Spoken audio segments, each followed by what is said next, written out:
Hey guys, it's Mir. We got another video, this time for Gill. Gill has been considered quite weak in many tier lists ever since he was released, but at least he got some love in this final update for Street Fighter 5. Let's go over the changes to find out how. Gill's standing medium kick is now less minus on block at -2, and its hurt box has been reduced a little bit. This will make it a better poke as it is already quite a long normal. Standing heavy punch can now be held, giving you a charged version. A bit slower at 22 frames, it has better frame data on block, being +2. On hit, it knocks down and sets the opponent on fire. This is relevant for Gill's main mechanic, the anti-type damage. Speaking of, his overhead has also been buffed in a similar way. The charged version is 31 frames, so definitely very reactable, but it's safe on block at -2. This one also applies an elemental effect on opponents if it connects. Ice in this case. To complement these changes, Gill's for heavy kick and standing heavy kick got some improvements as well.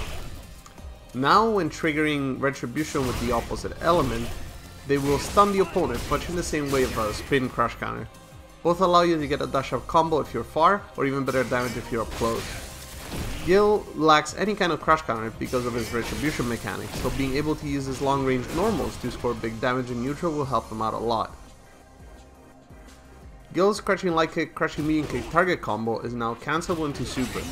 Usually only used to convert into V trigger, now will have a little bit more utility to catch people walking back. Next, we're gonna talk about his V-Skill 1, which got changed quite a lot. First of all, you're able to use it at the same time as a fireball on screen without having to be in V trigger. Now it's available at all times. This can be used to create a wall of projectiles, especially useful against characters that struggle against zoning. Secondly, the comet itself now explodes when coming in contact with the opponent. On hit, this gives you much more hit stun than before, and if the opponent is hit in the air, they're juggled for a longer time. The comet itself has better juggle potential as well, so you can use it in combos effectively. On top of that, the explosion will apply the elemental effect even on block, as well as having extra block stun. Finally, you're able to cancel any elemental EX move into the comet. This basically means all of Gill's EX moves except the knee drop. Gill can use this to exploit certain situations and knockdowns to force the opponent to block or get hit by the comet. This goes hand in hand with the change to EX medium pyro and cryokinesis, which now knock down opponents. His last change is to his V-Trigger 2, specifically to the ice carpet performed with a down direction and heavy punch heavy kick. It now hits twice when it explodes.